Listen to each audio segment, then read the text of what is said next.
ਹੁਣ ਗਈ ਤਰਪਾਲ ਵੀ ਹੁਣ ਗਈ यार भला क्या बात गई ये नहीं बनिया आ पक्की तरेड़ पै गई कश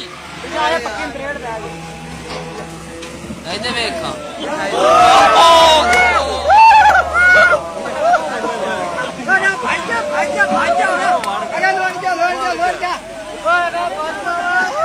बच्चो बच्चो